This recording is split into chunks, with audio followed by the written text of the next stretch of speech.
Привет. Кто-нибудь видел такой чайник? Вот такой. Хороший, со свистком. Раритетный. Люблю чайники.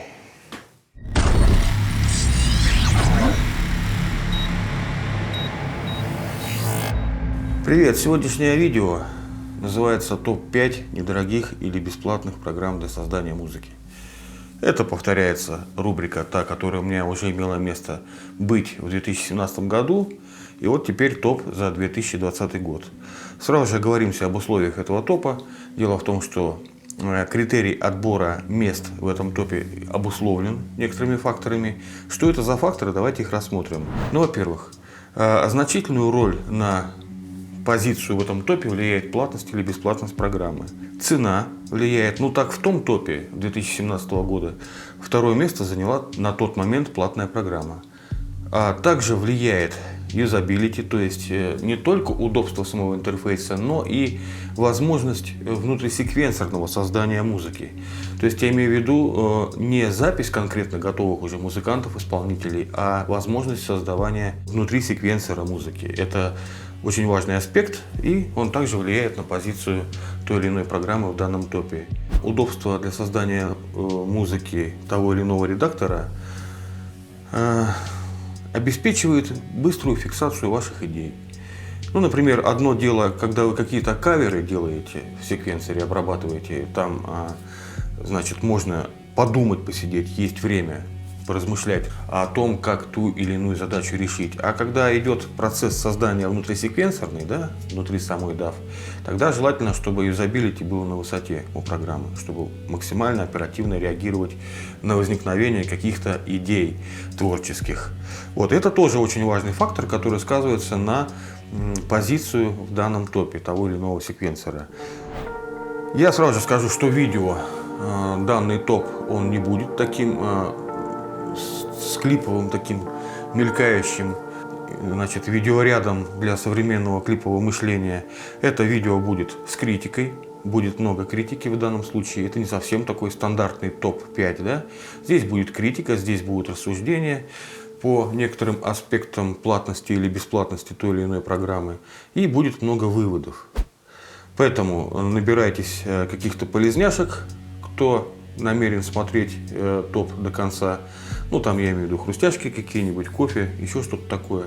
Тот, кто любит клиповое представление видео, прошу даже, наверное, не задерживаться на этом видео. Здесь будут рассуждения, помимо мелькающих картинок.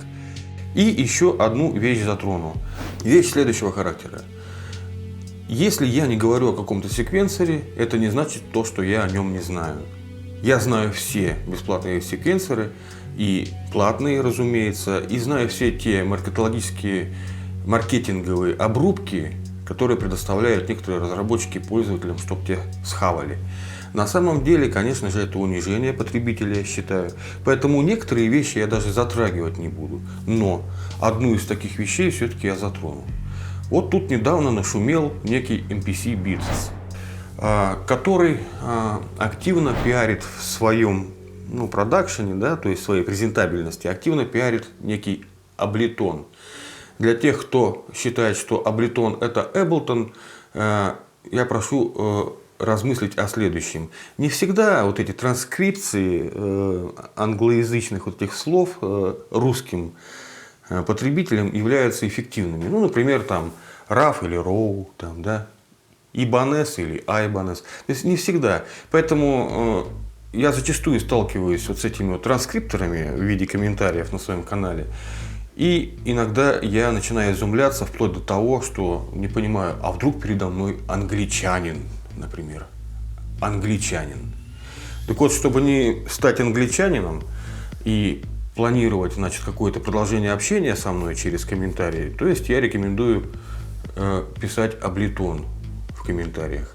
А те, кто напишет Ableton, есть огромный шанс попадания в забаненность. Поэтому, если все-таки думаете продолжать какое-то общение, то, наверное, все-таки Ableton. По крайней мере, мне удобнее Ableton. Так вот, MPC Beats, они продвигают этот Ableton, пиарят его. Чем же характерен этот MPC Beats? Сейчас очень многие детали я буду раскрывать, поэтому прошу вашего бдительного внимания. Чем же характерен этот MPC Beats? Ну, дело в том, что у него есть режим пошаговой записи с эховыводом. Эховывод в данном случае это термин программирования. Тот, кто знает, тот знает, о чем я говорю. Я вкратце поясню, что MPC Beats имеет такую функцию, когда что-то в цикле набирается на MIDI-клавиатуре, это сразу же отображается на экране. Это исторически вообще-то называется в программировании эховывода. Да? Вот. В Ableton такая же есть функция, и действительно это удобно.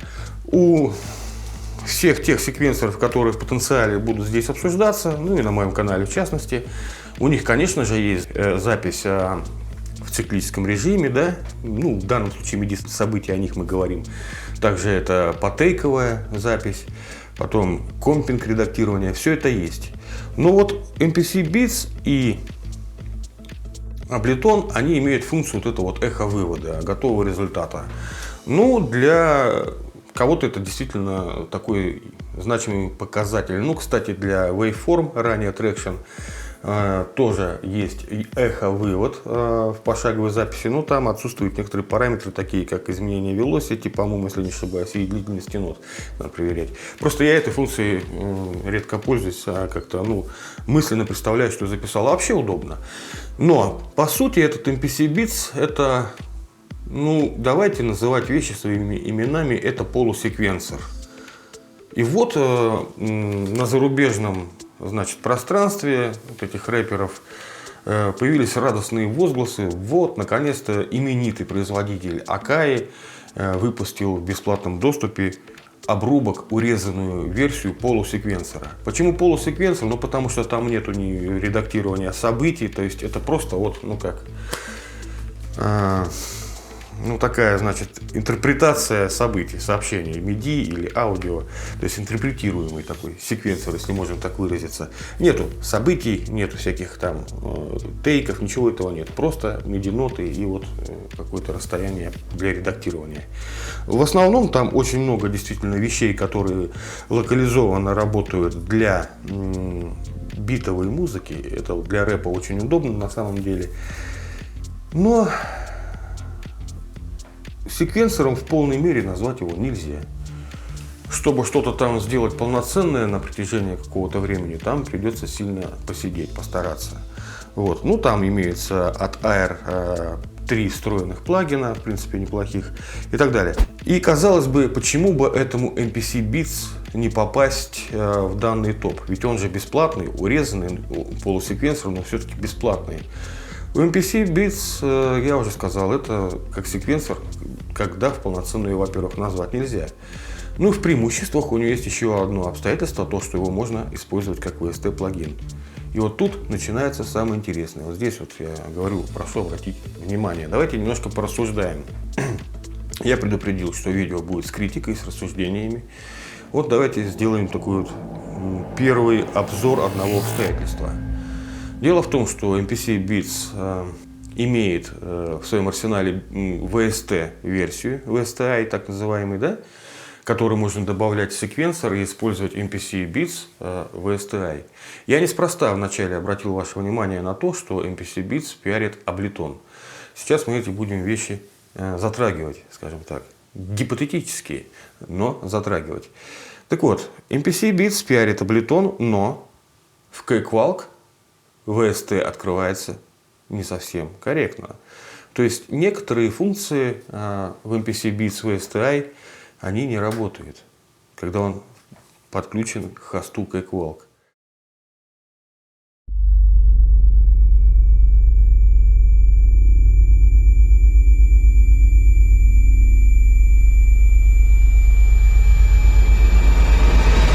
И вот тут возникают всякие плаксивые возгласы, типа, ну вот что, Cakewalk-то так облажался, типа не поддерживает MPC Beats от именитого производителя Akai, в полной мере не поддерживает. И я тоже сначала думаю, блин, ну что же за фигня-то, почему Cakewalk, в общем-то, легенда, и вдруг вот с MPC Beats в полной мере не работает. И если бы я был сторонником каких-то, конспирологических теорий, то, конечно, бы я сделал одно интересное замечание. А почему, собственно, именно в Cakewalk? Ну, потому что кэквалк, если вот, допустим, мы рассматриваем сейчас этот аспект как конспирологический, потому что кэквалк уже многим давно мозолит глаза вот этим жадным торговцам, а порой где-то даже и спекулянтам. Он мозолит глаза очень серьезно с того момента, когда Сонар всплыл в очередной раз в бесплатном виде, кэквалк мозолит глаза. Там многие были такие попытки как-то примириться с тем, что кэквалк стал бесплатным. Ну, первое, это со стороны, например, разработчиков Studio One было. С любой DAW, даже с кэквалк, переходите, значит, на нашу Studio One. Ссылка по изучению Studio One будет в описании к этому топу с моего канала. Переходите к нам, там по недорогой цене, ну лишь бы только перешли, даже с кэквалка. Потом произошло следующее, ну давайте типа забвению придадим, вроде как если бесплатно, значит плохо, не получается. И вот конспирологически, если предположить, то некоторые жадные торговцы, противные порой и даже спекулянты, возможно, да, своим товаром спекулируют, решили, наверное, сговориться, если бы мы были конспирологами, да, решили сговориться и войти в такую вот конспирологическую связь с разработчиками Атакай. А, собственно говоря, что сложного прописать действительно по дескриптору приложения кэквалк, чтобы некоторые функции не работали? Ничего сложного. Более того, по некоторым даже техническим параметрам можно сделать определенное описание. Я ж не думаю, что кто-то будет закрытый код MPC-Bits дезассемблировать, да, чтобы узнать детально, что же там происходит, почему в кэквалку он не открывается. Вот. Но на форуме кэквалк есть и мое скромное обращение к разработчикам кэквалк. Сейчас я вам его покажу.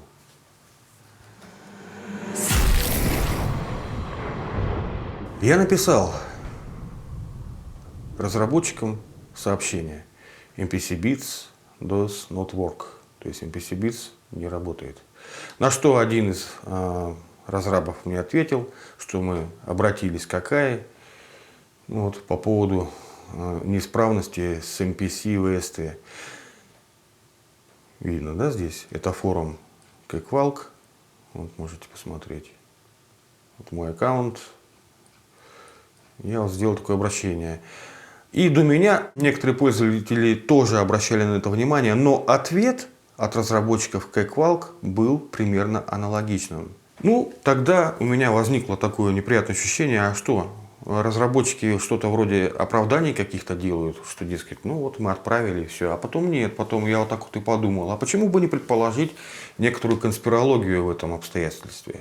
То, что MPC-Bits, они имеют некий сговор с коммерческими вот этими вот жадными торговцами, чтобы какие-то функции в кэквалк не работали. Потому что я подчеркиваю, кэквалк уже на протяжении длительного времени мозолит глаза вот этим вот жадным торговцам. Охота назвать торгаши, ну, наверное, не буду, потому что как-то все-таки приличное видео должно получиться. Ах да, предвижу некие лжеальтруистические возгласы от набежавшей оравы от Терезы. Типа, ты что, хочешь, чтобы разработчик бесплатно работал? Да, может, и не хочу. А может, он и не должен действительно бесплатно работать. Только чтобы реальный предмет воспроизвести из реального мира. Компьютер какой-то, инструмент, какой-то другой прибор по работе с аудио. Нужны так называемые материальные издержки, экономические издержки. Это оплата рабочих, это закупка материала, это налоги. Ну, вы понимаете. Что же касается софтверного кода, это всего лишь текст. Здесь возникает прямая параллель с продажей книги. То есть для того, чтобы продать книгу, надо сначала создать текст. Да, могут быть потом внесены какие-то корректировки в этот текст, но как только текст создан, он выходит в тираж и в издательство, и уже потом на продажу. Вы где-нибудь видели книгу по $1000? Программа – это тот же текст. Более того, чтобы продать книгу, опять же нужны экономические издержки. Это закупка материала, дерева, бумаги. То есть сначала деревообрабатывающие фабрики работают, бумагу создают, потом бумага покупается, потом чернила покупаются. Да? Угу. Поэтому вот эти вот лжеальтруистические возгласы мне не интересны. Просто сталкивался уже, доводилось. Я не думаю, что я буду продолжать диалог с подобными высказываниями в комментариях. Вот это, кстати, имейте в виду. Не надо здесь вот этого вот. Что типа разработчик тоже должен там что-то с этого иметь. Ну так вот по разумной цене пусть и продают. А книгу за $1000 я не думаю, что вы покупать будете. если вы не заядлый букинист при этом. Так что не надо вот этого. Вот. То есть есть такая версия. Насколько она достоверна, я вообще не берусь утверждать. Но у меня вот после того, как я подумал, что, может быть, разработчики-то почему так сухо и отвечают, потому что все-таки предполагают о каком-то сговоре, допускают наличие такого сговора. Все-таки код закрытый, и еще раз, по дескриптору приложения даже нетрудно прописать в своей программе неработоспособность каких-то отдельных функций. Уж не говоря там по каким-то техническим параметрам все это сделать, того или иного секвенсора. Поэтому, во-первых, этот MPC Bits не попадает в этот топ по причине того, что это полусеквенсор, достаточно неудобный в использовании. А во-вторых, что-то мутное происходит вот с кэквалком. Я не думаю, что в этом виноват кэквалк все-таки. Есть у меня такое подозрение. Но самое интересное. Нам ничто не мешает при установленном MPC Bits на наш компьютер использовать, в общем-то, самое большое достояние этого MPC Bits. Это действительно качественные сэмплы посредством бесплатного легендарного драмера Saitala.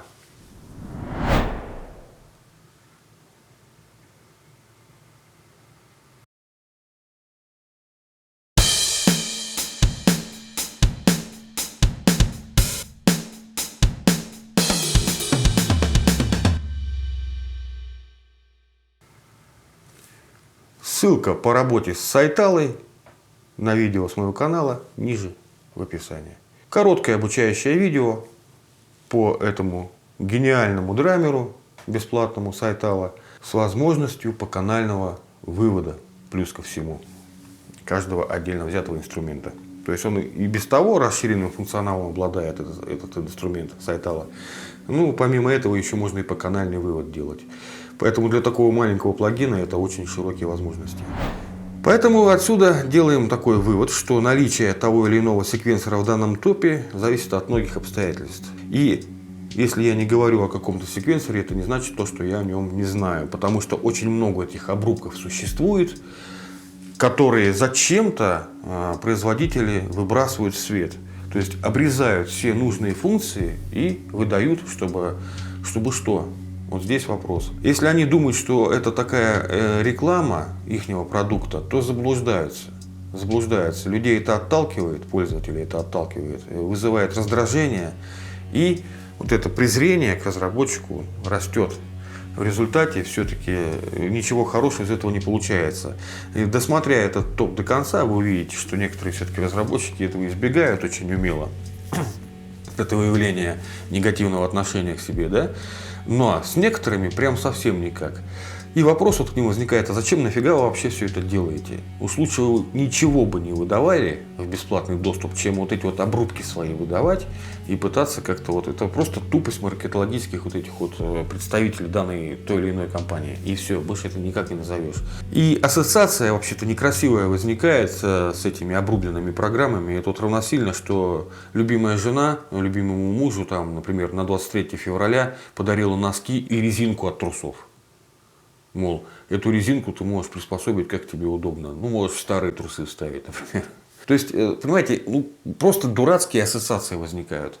Лучше вообще бы ничего не делали, вот как Кубайс, они никогда ничего бесплатно не давали и давать не собираются. И поэтому к ним как-то и уважение сохраняется.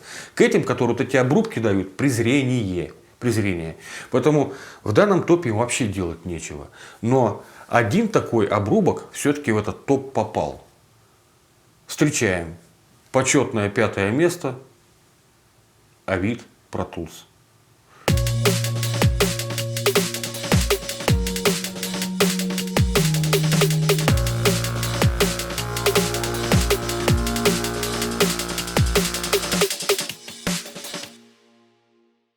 По определенным причинам Pro Tools почему-то до сих пор, ну почему я могу пояснить вкратце все-таки, ну можно так сказать, что почему-то до сих пор считается некоторым стандартом для студии записей. Ну тут можно объяснить, да, ну например то, что AAX плагины у него работают также не только нативно, то есть с процессором центральным, но еще и с DSP, значит внешних звуковых устройств. Это хорошо, это действительно мощная поддержка вот этого стороннего DSP. И потом у Pro Tools расширенная возможность по работе с внешним оборудованием.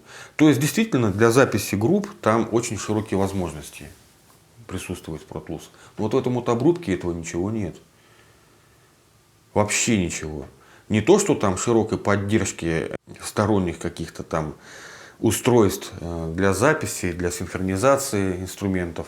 Вообще даже поддержки AUX плагинами, работы с DSP процессорами нету. Это просто потрясающий капец. То есть, более того скажу, то, что вот этот вот обрубок, он не то, что DSP AUX плагинов не использует. Он даже использует только те AUX плагины, которые у него имеются в комплекте уже, вот при том, как ты, в моменте, как ты его устанавливаешь. Либо которые ты докупаешь в так называемом ихнем marketplace. То есть это просто рекламная акция. Забегая немножко вперед, скажу, что вот этот Pro Tools First не нужен вообще. Но я поясню, для чего он в этом топе находится, когда уже завершу о нем свой диалог. Просто сделали обрубок, вообще непонятно зачем. То есть все, что нужно и все, что отличает Pro Tools от других секвенсоров, там просто в этом Pro Tools Free вырезано, обрублено. И здесь возникает действительно такой вот парадокс. Pro Tools не поддерживает VSTi. Это имя нарицательное, в общем-то, уже в наше время. Да? Не поддерживает даже DXi. Ну, вообще-то он и не должен как бы был поддерживать. Которые разработали Cakewalk вместе с Microsoft в свое время. Не поддерживает VST3, это понятно все. Даже Audio Unit от Macintosh он не поддерживает, этот Pro Tools. У него есть свой формат, вот этот RTAS. И AUX. Вот AUX более современный формат плагинов для Pro Tools. Но, несмотря на все это, он до сих пор как бы считается каким-то вот таким номиналом для студии звукозаписи. Вот по этим причинам. Поддержка сторонних DSP, это Digital Sound процессор, это звуковые процессоры, например, звуковых карт. И поддержка, значит, оборудования, синхронизации, ну, очень много всяких аспектов, которые поддерживаются индивидуально в Pro Tools. Расширенное редактирование аудио. Вот этого ничего в этой версии First нету. В этом можно убедиться, посмотрев вот на этот вот компар, сравнение. Давайте посмотрим. Все, что нужно, да, и все, что отличает Pro Tools от других секвенсоров, тут вырезано. Почему попал в топ, ну все-таки я поясню, там недолго. 16-16, вот, 16 аудио, 16 MIDI, ну это ладно, это еще можно наваять чего-то при желании. Максимум inputs, ну ладно, допустим, стационарно бы как-то использовать можно было бы. То есть в домашних условиях. Все это понятно. Ну вот, начинается здесь самое интересное. Отсутствует поддержка. Input мониторинг отсутствует. В общем, тут все отсутствует, как видите. Можете сами посмотреть, сейчас не будем на это время тратить. Расширенное аудиоредактирование отсутствует в этой бесплатной версии. Эффекты клипов отсутствуют. А настройка гаин клипов даже убрали. Вот для кого этот обрубок они сделали? Я сказал в начале видео, что критики будет много. Я повторю, то есть я знаю, что на YouTube есть тенденция одну и ту же вещь как бы откатывать и обратно проговаривать. Ну это вывод согласно комментариям сделался за годы. Вот понимаете, даже клип гаин отсутствует. Surround, ладно, бог бы с ним. Тайм-код рулер отсутствует. Ну вот видите, да, я вот не буду сейчас на всем останавливаться. Юзабилити. Давайте посмотрим. Revision History отсутствует. Ну уж это-то зачем было обрубать? Смотрите сами здесь, да? Дальше так, с видео не надо. Здесь... И вот поддержка хардвар, да, оборудования, она отсутствует вся. Я где-то там не нашел, значит, отсутствие DSP, просмотрел. Ну, можете сами заглянуть вот по этому адресу. Сейчас я коротко, если найду быстро, то покажу. Ну да, вот посмотрите. Отсутствует AUX DSP Support. Ну, нафига было вот этот обрубок выкидывать для потребителя? Ну, далее сами можете зайти. Это Avid Pro Tools, вот, компара, сравнение версий Pro Tools и посмотреть. Почему же, собственно, вообще он попал в этот топ? Давайте об этом поговорим. Ну, во-первых, топ-5 формат все-таки такой, ну, не встречал топ-4. Действительно, 4 последующих программы в топ, по идее, должны войти в такого формата топ недорогих или бесплатных программ. Пятым, вот без этой, кстати, вот, скажем так, программной затычки бы, в общем-то, бы и не было бы этого топа. Но все-таки кое-что изменили, вот, возможно, добавил. Ну, во-первых, формат топ-5, и во-вторых, вот они кое-что тут изменили. Значит, у них раньше была еще, плюс ко всем этим обрубленным, унижающим вообще человека, то есть пользователя, вещам, у них было еще добавлено только 3 проекта в облаке сохранять. Оно так и осталось. Вот недавно кто-то там чего-то там, не знаю, с мозгом произошло среди этих жадных торговцев. И вот они сделали вроде как неограниченное количество проектов создания. Не 3, а неограниченно локально. Ну, посмотрим, как это выглядит. То есть, как видите, вот я создал, например, проект локально. И вот посмотрим. То есть, я его могу только сохранить в облаке. А там всего 3. То есть, я не могу ни конвертировать, ни куда-то там переносить эти проекты. Ну, наверное, можно при каких-то условиях, при каких-то умениях. Но для простого, значит, музыканта, которому нужно это все для создания музыки, он уже вот не сможет. Я имею в виду после переустановки системы как-то все это реабилитировать. То есть, но все-таки, да, возможно, на одной системе стало делать неограниченное количество проектов. Вот только поэтому этот обрубок Pro Tools First, говорю вам я, да, вот Алексей Таран, этот обрубок Pro Tools First, унижающий потребителя, попал, значит, вот этот топ-5, чтобы поддержать сам формат. И не более. Вещь абсолютно не нужна. Нет поддержки VST, DXI. Всегда Pro Tools отличался, полный Pro Tools отличался вот теми возможностями, которые они вырезали. В качестве вывода вот сделали вот это, да, все. То есть он абсолютно не нужен. Но пусть будет для поддержания формата топ-5.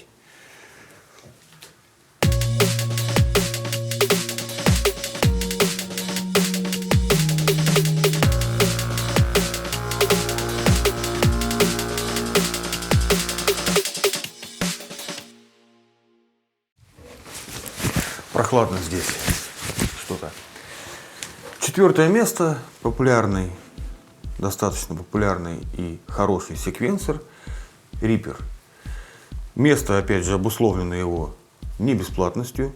Не всегда фиксируется внимание на вопросе его бесплатности на отечественных просторах. Ну, дело в том, что у него лицензия позволяет неограниченное использование. Но он не бесплатный. Это важно понимать. Хотя и лицензия на его использование стоит достаточно недорого. Это $60-80 в этих районах.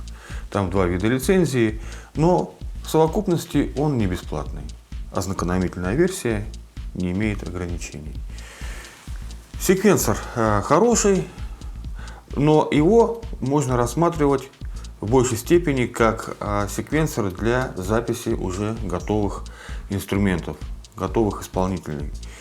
Потому что все-таки на текущий момент и уже длительное время в секвенсоре Reaper происходит разрыв между функционалом и юзабилити. Юзабилити – это удобство использования программы. Этот разрыв можно легко продемонстрировать на следующем примере. Я вам сейчас его продемонстрирую. Итак, вот возьмем стандартное окно Piano Roll, открываем его и начинаем рисовать MIDI-сообщение. Да? Вот я нарисовал с такой Velocity. Но пользователю, как правило, удобно сначала сделать какую-то подготовку, посмотреть, где лучше использовать партию, в каком диапазоне. Вот он сделал выбор и начинает рисовать MIDI-ноту. И мы видим такую Velocity. Разрыв между возможностями и юзабилити налицо. Ну, риторически давайте рассмотрим, какую связь видит разработчик между возможностью фиксации Velocity, то есть громкости нажатия на отдельно взятую клавишу, и созданием MIDI-партии.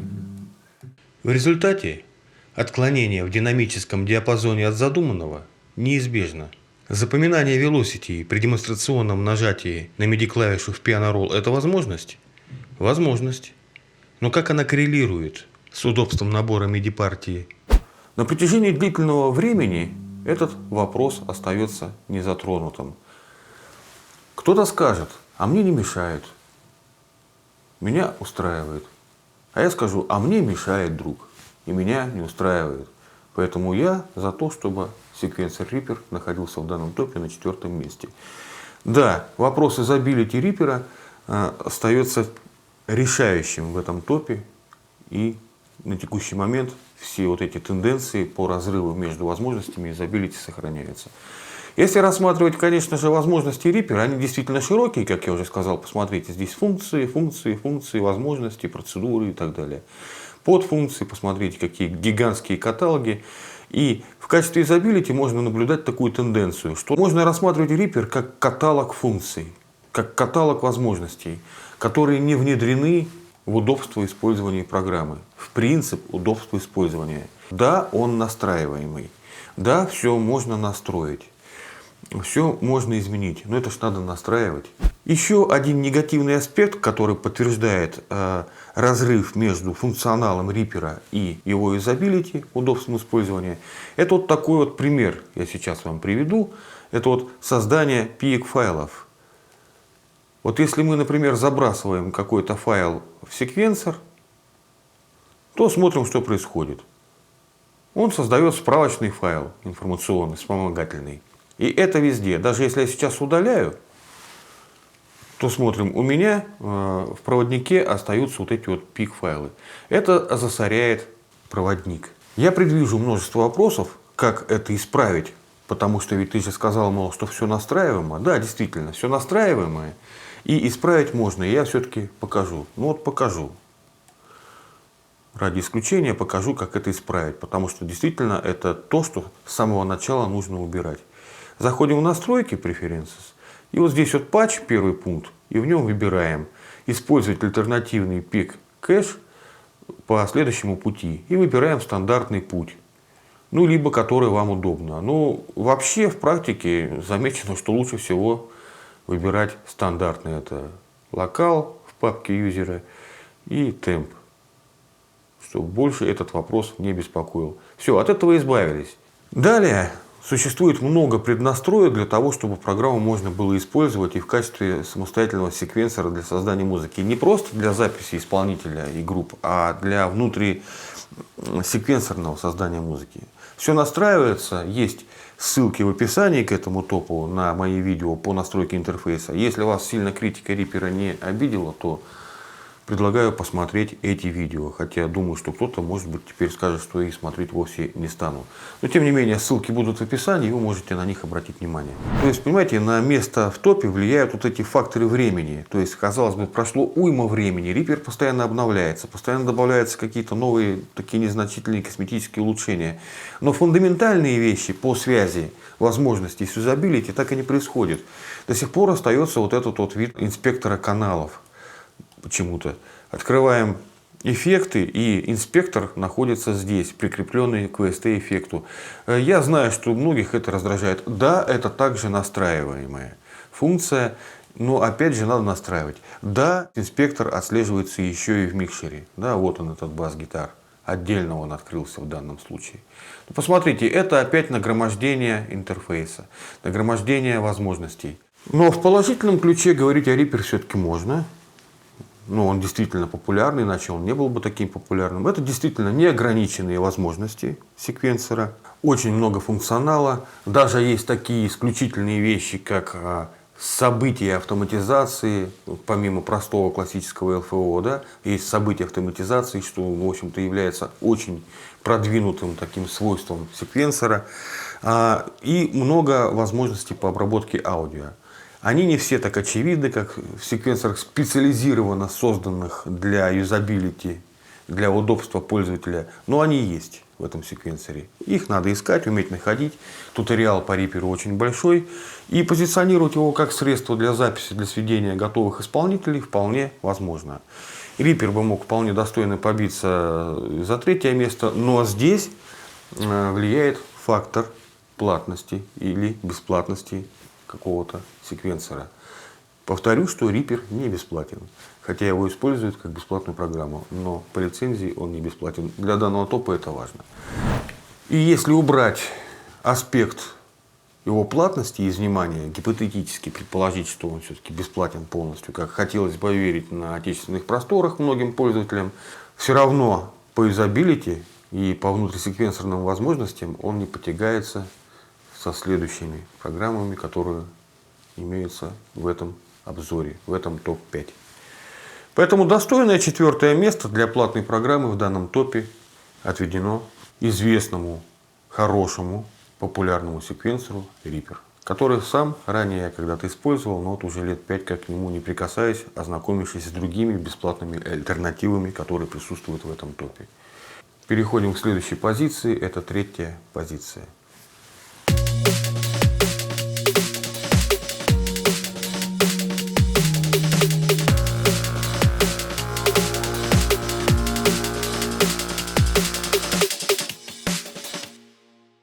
А на 3-м месте, к сожалению, сейчас та самая программа, которая в предыдущем топе 2017 года находилась на 1-м месте.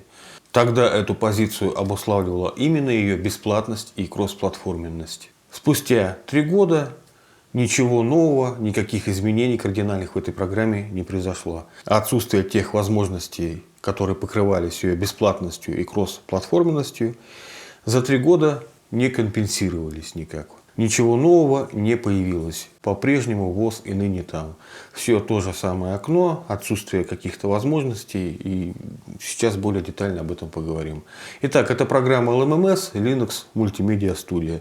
К сожалению, рассматривать ее выше, чем 3-е место, благодаря лишь ее бесплатности, никак уже теперь не получится. Потому что до 2017 года были все-таки какие-то надежды, то, что все-таки разработчики, имея уже хорошую основу для дальнейшего развития, продолжат как-то развивать этот секвенсор. Ничего подобного не произошло. Перед нами все то же самое окно, лишь с некоторыми косметическими улучшениями. То есть продолжает иметь место быть отсутствие работы с аудио. Опять sample track. Это означает, что мы можем только лишь добавлять сэмплы лишь в качестве проигрывателя сэмплов. Это уже, конечно же, принципиально банально в наше время. То есть редактировать, записывать аудио мы как не имели возможности в LMMS, так и не имеем. Это покрывает все ее преимущества относительно ее бесплатности и кроссплатформенности. Покрывает именно отсутствие разработок. Время прошло много, но все же она еще до сих пор очень удобная, потому что все-таки изначально она позиционировалась как некий бесплатный аналог известной популярной программе секвенсору Fruity Loops Studio. Здесь мы видим все на месте. Также отсутствует работа с огибающими автоматизацией. Разработчик, видимо, даже не придает значения этому аспекту. Всего лишь поддерживается событие автоматизации, как и ранее, как и много-много лет назад. Я в прошлом топе сообщил, что имеет LMMS черепашьи темпы развития. И еще раз повторю, была все-таки какая-то надежда, что база есть, внимание к программе повышено из-за ее удобства. И наверняка разработчики что-то внедрят новое. Ничего нового не внедрили. Только лишь косметические улучшения, доработки такие вот дизайна, плюс какие-то поддержки, вот поддержку экспорта во флаг сделали. Но вот, наверное, решили разработчики, что это на текущий момент самое важное. Сделать поддержку экспорта во флаг. Хотя пустых мест очень много остается и по сей день. Темпы развития не поменялись, наоборот, ухудшилось все. То есть все стоит стабильно на месте. Поэтому больше, чем 3-е место в топе бесплатных секвенсоров эта программа уже занять и претендовать не может. К сожалению, это так. Программа не развивается. Но ее бесплатность, кроссплатформенность, удобство для создания битовой музыки, довольно быстрый набор, да, в пошаговом секвенсоре, все вот эти нюансы, которые позволили тогда занять этой программе 1-е место, все же присутствуют. И в той или иной степени для битмейкеров я рекомендую обратить внимание на LMMS как на удобный секвенсор для формирования MIDI партий. Также его отличает возможность, как и в MPC-бит, записи MIDI событий с входящей квантизацией и с эховыводом. Это та же старая возможность, которая отличала в свое время LMMS как перспективную программу. Ну, это все осталось, но нового, к сожалению, ничего нет. По секвенсору LMMS на моем канале имеется ряд обучающих видео. Ссылки на эти видео также имеются в описании.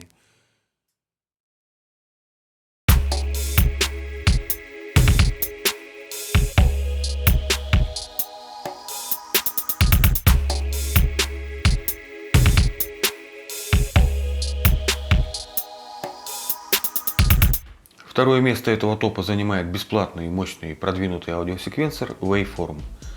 Waveform поставляется в двух вариантах, это платная и бесплатная версия. Но по сути, бесплатная версия это ничем не ограниченный по возможностям секвенсор. Чтобы это лучше понять, нужно вспомнить, что в свое время Waveform появился как продолжение и без того мощной и продвинутой программы Traction. Развитие программы Traction закончилось на 7-й версии, и далее разработчики приступили к созданию нового секвенсора на основе Traction, который теперь называется Waveform. Разработчики Traction всегда отличались своим новаторским подходом к каким-то разработкам. Об этом я детально рассказываю в видео, которое называется «Продвинутые и неочевидные возможности Traction». Ссылка на него будет в описании. Ну и помимо того, будет ссылка в описании на весь плейлист по работе с программой Traction. Потому что, чтобы приступить к работе с программой Waveform, достаточно изучить принципы работы в программе Traction. Итак, развитие программы Traction окончилось на 7-й версии, и далее появился Waveform. Но в предыдущем топе я рассказывал о том, что у разработчиков была грамотная политика бесплатности софта. Это когда они предыдущую версию отдавали полностью с разблокированными возможностями в бесплатный доступ. В то время как платная версия стоила определенное количество денег, то есть недорого. За небольшую стоимость можно было купить полный новый Traction на тот период. Потом, как я уже сказал, появился Waveform, какое-то время он был бесплатным, и вот теперь появились две версии. Но представьте, что Waveform это всего лишь дополнение к уже имеющемуся и без того мощному секвенсору. То есть те незначительные какие-то дополнения, которые присутствуют в платной версии, они вовсе не критичны. То есть и без них можно вполне работать. Ну там добавлен Core Track, добавлен Groove Doctor, добавлены, дополнительные возможности по работе с генераторами LFO, это пошаговое увеличение громкости. В общем-то, по большому счету и все. Ну, расширена работа с проводником, то есть те нюансы, которые, как я уже сказал, не являются критичными по работе с каким-то секвенсором. Одну из таких возможностей я сейчас продемонстрирую, вот неочевидных.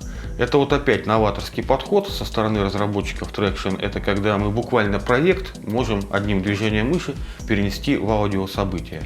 Ну и дальше на основе этого сформированного аудиособытия мы очень коротко рассмотрим те нововведения, которые появились в Waveform. Итак, по сути это вот выглядит следующим образом. Добавление проекта в аудиособытие. Ну, я напомню, что проект может содержать несколько вот этих вот эдитов. Это рабочее окно проекта. Их может быть несколько. И вот мы, например, имеем один и имеем другой пустой эдит. И берем и перетаскиваем его в рабочее окно другого эдита. Получается, что у нас сгенерировался аудиофайл обычный.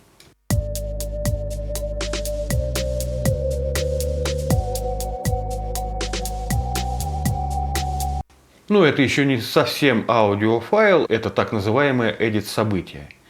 Мы его легко переведем в аудиофайл в простой. Рендер клип. И вот, пожалуйста, на новый трек мы его сейчас выбросим. И посмотрим в дальнейшем еще какие возможности добавлены в Waveform. Все, этот можно отключить. И вот посмотрите, получилось аудиособытие обычное. Ну, в принципе, можно даже удалить его. Получилось обычное аудиособытие, с которым можно делать следующие продвинутые операции. Раньше был FX, подразумевался в Traction, это добавление на аудиособытие какого-то VST плагина. Теперь же посмотрите, что добавил разработчик. Это абсолютно уникальные, продвинутые возможности, приплюсованные к тем, которые уже были по работе с аудио. Ну, например, вот Loop Properties, и мы видим, что здесь и Warp аудио имелось уже давным-давно. Ну, а теперь еще и вот, пожалуйста, FX, и смотрим, что этот самый Warp аудио можно вынести вот сюда.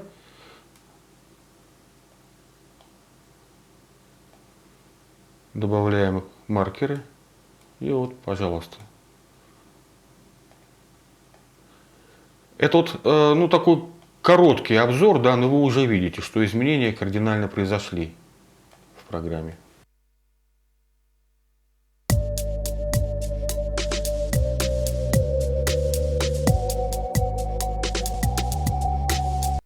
Как видите, алгоритмы Warp Audio очень качественные.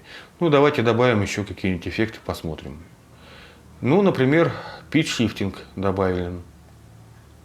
И посмотрите, как интересно здесь все это организовано, что на тейках, на подтейках, да, формируются новые эффекты по обработке аудио. Ну, так назвал разработчик вот эти тейки как эффекты, не как огибающие, да, а как эффекты.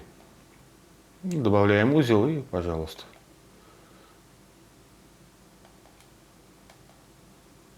Ну, просто чтобы это озвучить, посмотреть, что все это действительно работает, и очень даже успешно у них это получилось.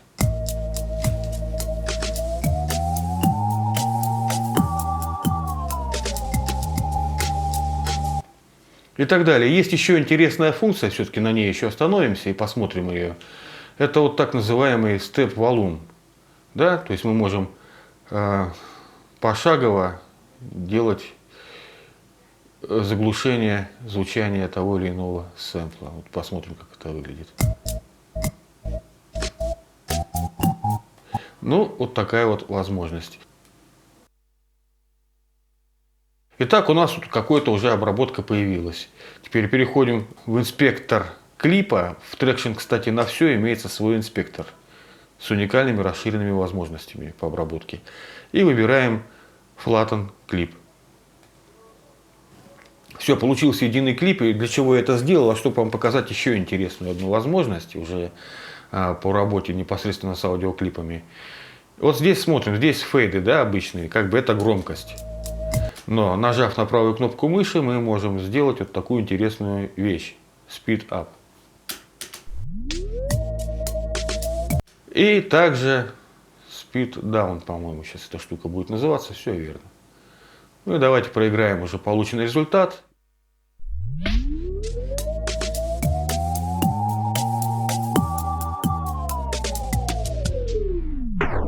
Ну, введения добавлены и по работе с MIDI. Интересные, продвинутые, в общем-то, неординарные возможности. Как я уже сказал, что в платной версии Waveform добавлен еще Core Track, но в бесплатном Waveform это опять же не критично, потому что существует так называемый паттерн-генератор. Выбираем MIDI-клип и смотрим, что есть так называемый паттерн-генератор. Так вот, это по сути тот же Core Track, но только в рамках этого Piano Roll. Здесь происходит генерация по определенным шаблонам, и которые можно в дальнейшем дорабатывать. Также есть возможность арпеджио создавать, возможность создавать мелодию. Это тоже продвинутая достаточно функция создания вот таких вот рандомных мелодий. Можно говорить об этом до бесконечности, но лучше всего посмотреть все-таки тот плейлист, который будет представлен в описании к этому видео. По ссылке на него можно будет перейти и посмотреть все обучающие видео по программе Traction на моем канале. Разобравшись в самом Traction, вы легко освоите Waveform. Более того, вы будете просто изумляться тому, что добавлено в него сверх того, что уже имелось.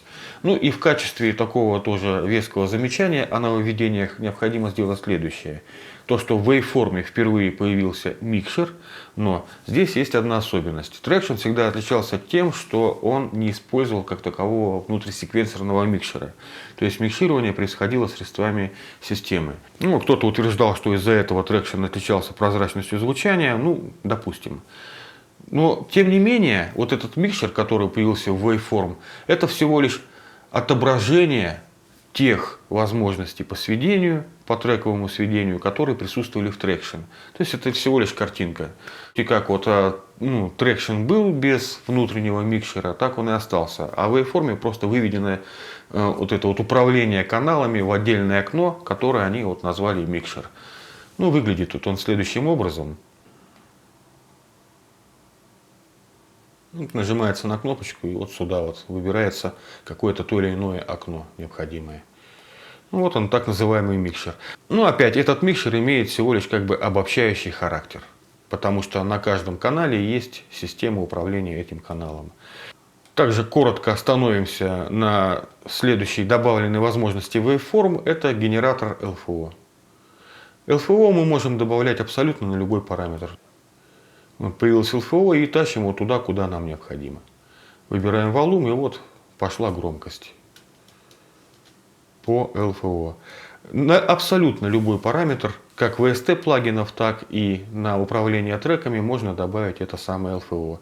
И здесь мы видим расширенные управления уже сформированными связями LFO.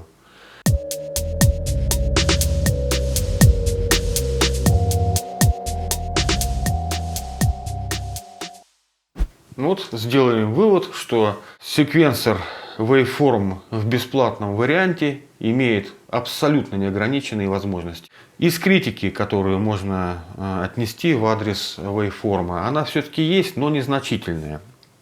Это не касается именно бесплатной версии или платной, это в целом вот как бы в адрес Waveform. Ну, во-первых, организация управления проектами не очень лаконично выполнена.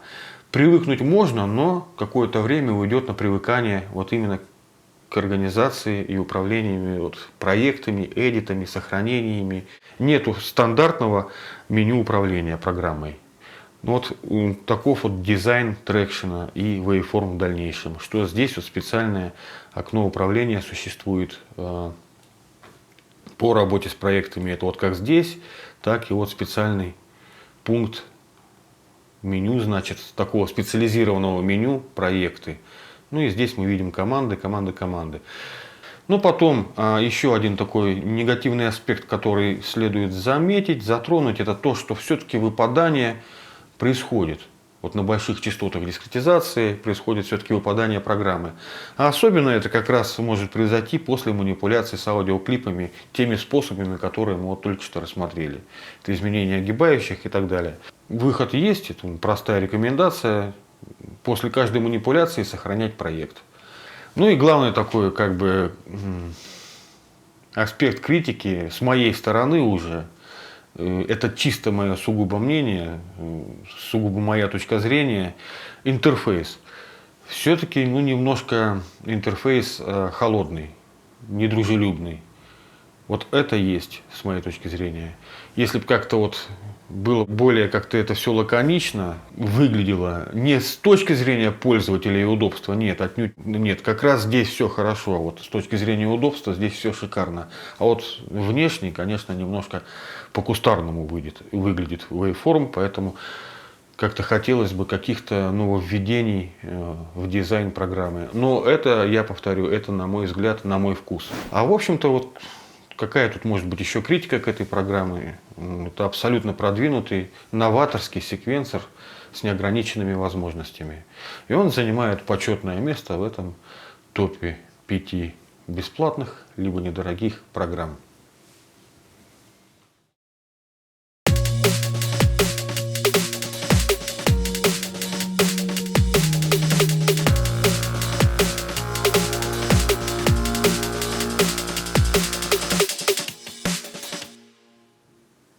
Ну и первое место занимает мощный, выдающийся бесплатный секвенсор Cakewalk by BandLab. Это такой ветеран цифрового аудиопродакшена. Ну и действительно, его разработки еще начались в далеком 1987 году компанией 12 Tone Systems. Далее, конечно, с Cakewalk произошли значительные изменения, потому что он частенько попадал под разных владельцев. Вот исторически можно отследить 3 последних. Это Roland, Gibson и вот теперь by BandLab. И вот с момента, когда он стал by BandLab он стал бесплатным, то есть абсолютно в свободном доступе. Это не значит, что это какая-то урезанная версия, это полноценный Cakewalk со всем функционалом. Более того, его можно активировать непосредственно локально на компьютере, скачивая при этом необходимые файлы для активации. Программу отличает одна очень важная особенность.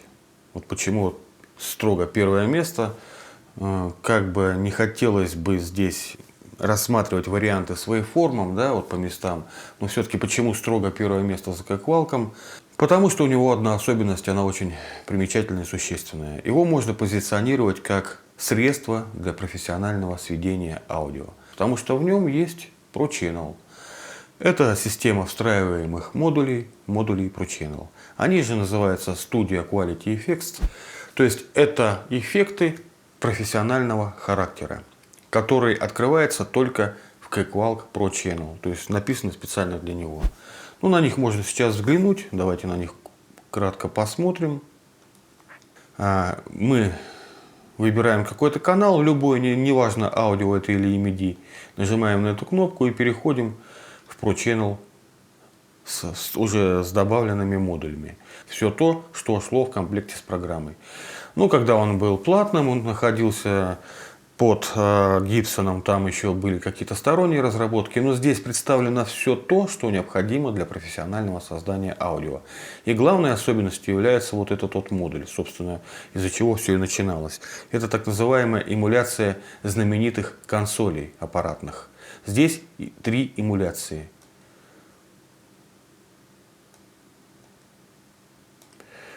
Об этом есть видео на моем канале, ссылка будет в описании.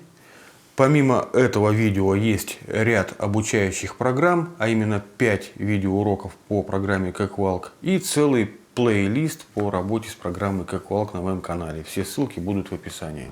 Здесь есть, например, в эквалайзере расширенная возможность по работе с ним. То есть открывается отдельное окно. Есть компрессоры с сайдчейном.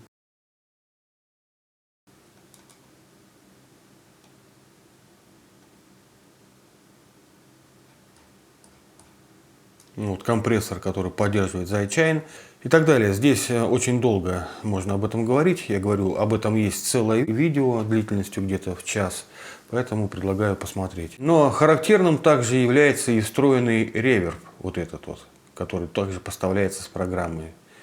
Очень качественный ревербератор. Ну и далее вот мы видим и спектр, и его пункты меню. Программа также обладает стандартным пунктом меню, что очень удобно. Ну и как видим, здесь нет перегруза по функциям. Все очень лаконично организовано. То есть в программе есть все в быстром доступе. Программа поддерживает неограниченное количество треков, 64-битное внутреннее микширование, поддержку многоядерности процессоров, Warp аудио, Snap аудио. То есть все современные функции. Также абсолютно на любой параметр, как трека, так и VST плагина любого, можно добавить огибающие автоматизации. То есть программа может делать все. У нее есть и нотный редактор, и Matrix View. Это отдельный, опять же, модуль, ну, в общем-то, по скоростному запуску материала, то есть либо MIDI, либо аудио. Проводник очень грамотно, лаконично организован этой программы. Ну, все. Вот создано действительно для удобства создания музыки. Ну и, как я уже сказал, помимо этого, у него есть возможность профессиональной обработки аудио. Также в комплекте с программой поставляются и другие плагины. Они находятся в пункте Cakewalk. И вот характерными плагинами здесь являются плагины Sonitus. Это также профессиональные, уже старые, долголетние плагины, которые до сих пор себя оправдывают по качеству работы с ними. Это очень профессиональные и хорошие плагины. Всего этого достаточно, чтобы производить финальный материал. У программы Cakewalk есть один существенный, на мой взгляд, недостаток. С него очень трудно слазить. Вот выходят новинки, типа вот как вот Waveform, Reaper иногда тоже охота использовать, начать. Но Cakewalk очень легко затягивает. То есть, привыкнув к нему, уже действительно трудно переходить на другую студию. Ну, потому что действительно вот это вот изобилие, о котором мы говорили в начале видео, оно действительно здесь на высоте. И вот именно это и позволяет этой программе занять первое место данного топа в совокупности со всеми остальными, в общем-то, параметрами. Также исключительными такими особенностями, на которых следовало бы остановиться в этом видео, говоря о Cakewalk, это вот такие особенности, как свободные эффекты программы. Что это такое? Давайте также коротко посмотрим. Об этом, конечно же, все есть в видео обучающих на моем канале, ссылки на которых, я повторю, будут в описании. Итак, вот есть какая-то, значит, запись, да, какой-то материал аудио. Тестовая запись голоса в программе Cakewalk by BandLab. И вот этот аудиофайл можно открыть в так называемых свободных эффектах. Ну, Drum Replacer, есть отдельное видео по нему, сейчас не будем рассматривать, а рассмотрим так, что можно создать область эффектов для Melodyne. То есть Melodyne откроется не в отдельном окне, как VST плагин, а непосредственно в программе Cakewalk. Вот видим, создалась обработка, да? И более того, мы можем сразу же управлять из вот этого меню вот этим вот результатом. Мы можем либо рендеринг сделать здесь же, то есть преобразование моментальное произойдет. И вот здесь посмотрите все, какие пункты имеются. Отменим создание Melodyne области эффектов и поговорим вот о чем. Ну, самым, конечно, характерным является это Vocal Sync, технология от компании Roland в данном случае. Ведь, в общем-то, Melodyne можно открыть и как обычный VST плагин, а вот это действительно уникальная особенность, присущая Cakewalk. Создадим область эффекта Vocal Sync на основе вот этого аудиофайла.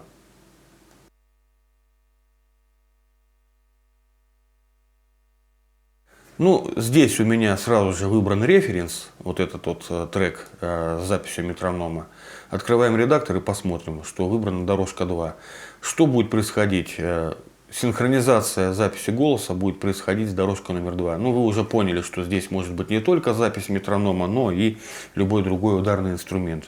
И далее мы вот в этом пункте подстраиваем необходимую нам синхронизацию, более-менее, чтобы это выглядело синхронизированно. Очень четко, конечно, не надо стремиться синхронизировать, потому что будут растяжки, в общем-то, Warp Audio отработает так, что это не совсем будет радовать слух. Когда мы все выбрали, мы переходим на эту вкладку и добавляем удаление шумов. Все, он сейчас это обработает, вот произошла обработка. Вернемся обратно. Ну, давайте проиграем и посмотрим, как произошла синхронизация аудио. Тестовая запись голоса в программе Cakewalk by BandLab. Как вы уже догадались, синхронизировать можно не только голос, но и любой инструмент с преобладанием среднечастотного диапазона. Это очень уникальная и полезная функция в программе Cakewalk, потому что все-таки ускоряет процесс создания трека. В программе очень грамотно реализован проводник, очень быстрый доступ ко всем необходимым функциям имеется. Здесь мы видим, что разрешается возможность использования повышенных частот дискретизации плагинов и так далее. Все это надо долго изучать. Как я уже сказал, есть целых 5 обучающих видео по этой программе на моем канале. Я повторил. Какую-то критику к Cakewalk я бы не хотел применять. Почему? Потому что все-таки программа действительно мощная, и я ее использую. Есть только все-таки пожелания к разработчику, и они заключаются в следующем. Ну, хотелось бы уже видеть все-таки питч, огибающий отдельных аудиоклипов. Хотелось бы все-таки более расширенная, да, возможность редактирования вот этих вот аудиособытий в программе. И хотелось бы все-таки, чтобы уже добавили генерацию LFO. Ну, желательно бы, конечно, чтобы добавили, в общем-то, события автоматизации. Это очень было бы хорошо. Но пока что действительно добавлена очень хорошая функция, вот совсем недавно в Cakewalk, это Arranger Track, трек-аранжировщик. Программа постоянно обновляется, где-то на текущий момент раза 2 в месяц выходит обновление. Ну, в целом, больше вот такого чего-то вот негативного сказать о программе я не могу. Потому что есть все, вот хотелось бы только видеть вот пару вот таких вот функций. Поэтому на первом месте мощный легендарный аудиосеквенсор Cakewalk by BandLab, находящийся в открытом доступе и для свободного скачивания. На этом я заканчиваю топ 2020 года бесплатных или недорогих программ для создания музыки. Всего доброго, с вами был Алексей Таран.